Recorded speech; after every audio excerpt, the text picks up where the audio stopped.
여러분 안녕하세요. 컴맹닷컴에서 정보와 리뷰를 전달하는 정보맹입니다. 자, 오늘은 여러분들과 함께 인텔 12세대 논-K CPU와 조합될 기가바이트 B660M 어로스 프로 DDR4 PC 디렉트 제품을 가지고 한번 만나보도록 하겠습니다. 시작하기 전에 구독과 좋아요, 알람 설정까지 부탁드릴게요. 렛츠 고!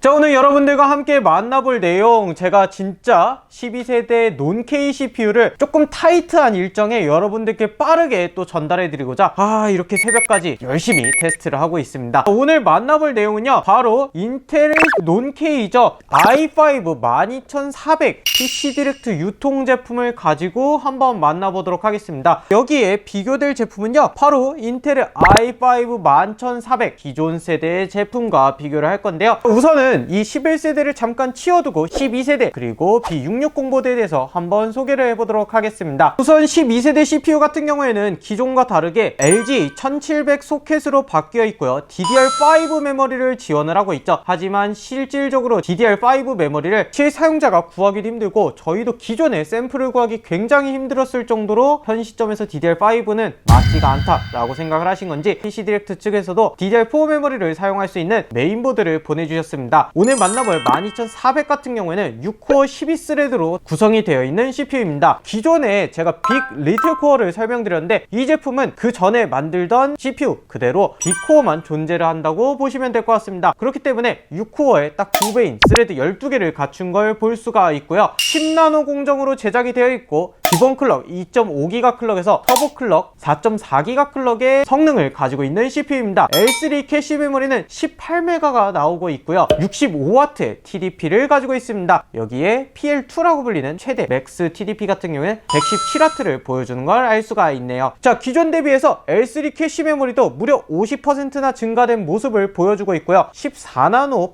플러스 공정이 아니라 10나노 공정으로 넘어왔기 때문에 과연 얼마나 더 성능이 증가되었을까 궁금하긴 하거든요. 기본 클럭, 터보 클럭만 해봤을 때는 많이 증가한 건가? 라는 생각이 들지만 나노 공정 자체가 세밀화됐기 때문에 오늘 기대해볼 만한 CPU 중에 하나입니다. 그리고 여기 오늘 테스트할 기가바이트 B660M 어로스 프로 PC 디렉트 제품 같은 경우에는 기가바이트의 게이밍 브랜드 어로스 중에서도 조금 더 높은 등급의 제품이라고 볼 수가 있습니다. 프로라고 붙었기 때문에 넉넉하게 뭔가 튼튼해 보인다 이런 느낌을 가지고 있는데요. 하나씩 살펴보게 되면요, 전원부 페이지는 12+1+1 페이지에 60A의 모스펫을 활용하고 있습니다. 드라이버 모스가 활용되어 있기 때문에 모스펫 중에서도 고급형 제품이 활용되고 있다 이렇게 보시면 되고요. 튼튼한 전원부를 받쳐주는 메모리 슬롯 같은 경우에는 무려 5333MHz까지 오버클럭이 가능한 DDR4 소켓의 규격을 가지고 있는 제품입니다. 이렇게 잠깐 화면을 보시게 되면요,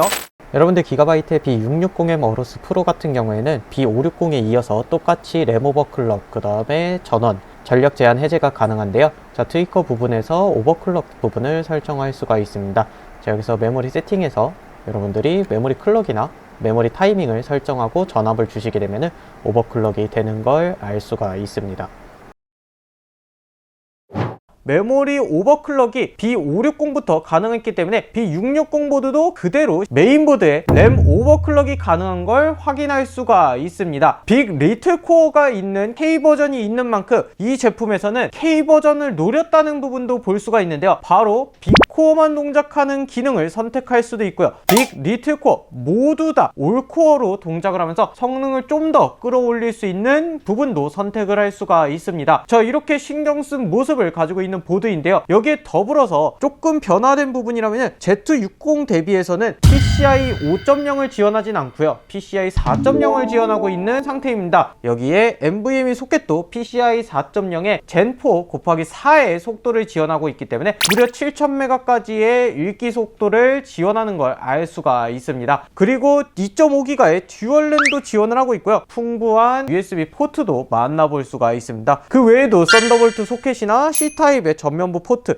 기타 등등의 모습들을 볼 수가 있는 보드가 B660M 어로스 프로 DDR4 제품입니다. 자, 그렇다면은 11세대 CPU 대비해서 과연 12세대가 얼마나 좋아졌는지 알아보아야겠죠. 바로 인텔 i5 11400에 B560M 어로스 엘리트 제품을 탑재를 하고요. 12세대 12400에 B660M 어로스 프로를 장착한 다음에 먼저 만나볼 게임은 배틀그라운드입니다. 올 울트라 S케일 120%로 설정을 하고 진행을 했는데요. 11400이 평균 프레임이 153에서 162프레임을 보여주고 있는 반면에 12400 같은 경우에는 평균 프레임 170에서 185프레임까지 꽤나 많은 차이를 보여주고 있다, 이렇게 알 수가 있습니다. 여기에 프레임 방어 부분인 1% 로우를 보게 되더라도 11400이 98에서 105프레임, 12400이 112에서 122프레임으로 많은 차이를 보여주는 걸 알 수가 있습니다. 성능으로 본다면은 약 11에서 크게는 16%까지 인텔의 12세대 12400이 더 높은 성능을 보여준다, 이렇게 알 수가 있었는데요. 여기에 온도 부분을 보게 되더라도 11400은 62도에서 66도 정도의 온도를 보여주고 있었는데요. 12400 같은 경우에는 오히려 높은 성능이지만 55도에서 60도로 더 낮은 온도를 보여주는 걸 알 수가 있었습니다. 그렇다면 다음 게임이죠. CPU를 좀 더 많이 활용하는 콜 오브 듀티 워존으로 넘어가서 한번 보도록 하겠습니다. 탕 옵션으로 진행을 했고요. 11400의 프레임이 117에서 122프레임을 보여주고 있었고 12400 같은 경우에는 136에서 138프레임으로 꽤나 많은 차이를 보여주고 있었습니다. 1% 로우 프레임 또한 보게 되면요. 11400은 70에서 72프레임, 12400은 86에서 88프레임을 보여주면서 성능으로는 작게는 13%부터 높게는 22%까지 차이가 나는 걸 볼 수가 있었는데요. 온도를 똑같이 보게 되더라도 11400은 66에서 68도, 12400은 58에서 60도로 약 8도, 13% 정도 12400이 낮은 걸 알 수가 있었습니다. 그렇다면은 캐주얼 게임이자 최적화가 잘 되어 있는 게임이죠. 오버워치로 넘어가서 만나보도록 하겠습니다. 매우 높음의 스케일 150%, 텍스처 4배수로 플레이를 해보았는데요. 11400의 경우에는 평균 프레임이 200에서 218프레임으로 200대 초반의 모습을 보여주고 있었고 12400 같은 경우에는 평균 프레임이 225에서 244프레임으로 프레임 차이가 기본적으로 10% 이상 나는 걸 볼 수가 있었고요. 1% 로우 프레임을 보게 되더라도 133에서 138프레임을 보여주던 11400 대비해서 12400은 152에서 159프레임으로 성능으로 따지게 되면 11에서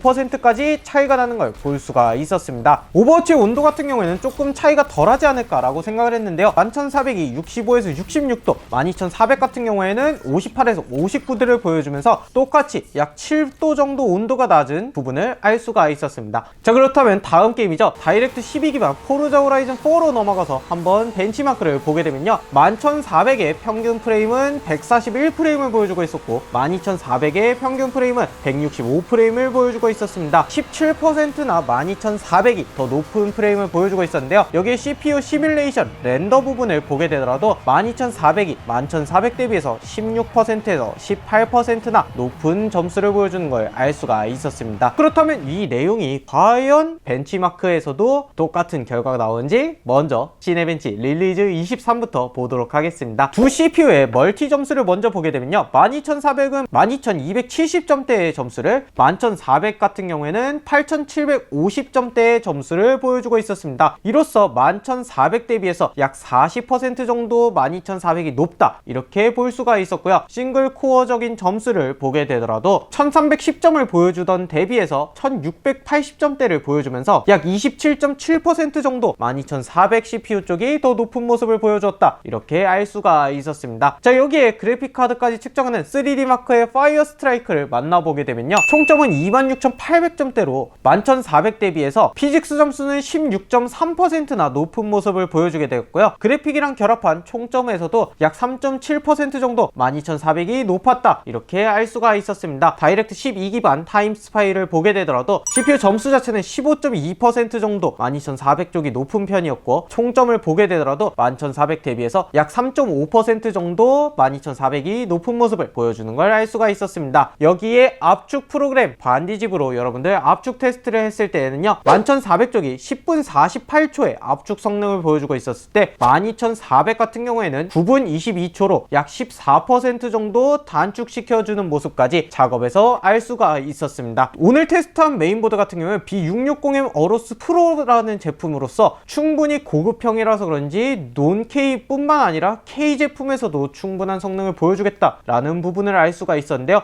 방열 부분에 대한 온도를 측정했을 때에도 충분히 열을 받지 않는 시원한 쿨링 성능을 가지고 있다, 이렇게 볼 수가 있었습니다. 자, 여기에 인텔 12세대 CPU에 대한 성능을 한번 얘기해 보도록 하겠습니다. 논K 제품임에도 불구하고 11세대 대비해서 12세대인데 굉장히 화려한 성능을 보여주고 있었습니다. 과연 가격이 얼마에 나올까라는 부분이 관건이 되겠다라는 생각이 드는데요. 적게는 13%, 많게는 22%까지 성능을 올린 걸 본다면은 금액이 유지만 된다면 기존에 있던 CPU들을 충분히 뒤엎어버릴 만한 CPU가 탄생하지 않을까라는 생각이 드는 CPU였습니다. 특히나 게임 부분에서의 프레임 방어뿐만 아니라 온도까지 잡은 모습을 볼 수가 있는데요. 여기에 새롭게 탑재되는 쿨링 솔루션 부분도 굉장히 메리트가 있다고 보여집니다. 여기가 플라스틱으로 되어 있는데 기존 인텔의 초코파이 쿨러라고 불리는 부분보다는 조금 더 메리트가 있고 멋있어졌는데 라는 생각이 드는 쿨러입니다. 실질적으로 이 아래를 보게 되면은 동판으로 이렇게 되어 있는 부분이 발열을 빼는데 원활하지 않았을까 라는 생각이 들고요. 실질적인 이 날개 부분의 RPM은 기존 CPU랑은 동일하기 때문에 쿨링 팬의 성능이나 소음 이런 부분은 거의 그대로 유지된다고 볼 수가 있습니다. 제가 볼 때는 이 쿨러 자체가 무거워졌기 때문에 이 접촉면에 대한 메리트를 훨씬 가져간 제품이지 않을까, 방열판이 확실히 더 좋아졌다, 이렇게 볼 수가 있을 것 같습니다. 이렇게 전통적인 구성 방식으로 만들어졌지만 게임적인 이점을 더 많이 가져가고 나노 공정의 세밀화로 성능의 IPC를 훨씬 더 올린 오늘 인텔 i5 12400 PC 디렉트 유통 제품과 기가바이트 B660M 어로스 프로 PC 디렉트 제품의 조합으로 한번 만나보았습니다. 기존 11세대 대비해서 많이 올라간 이 성능의 제품 금액은 어떻게 나올지 여러분들 의견 남겨주시면 감사하겠습니다. 자, 오늘 영상은 여기까지고요. 여러분들 더 궁금하신 부분, 테스트를 요청할 부분이 있다면요,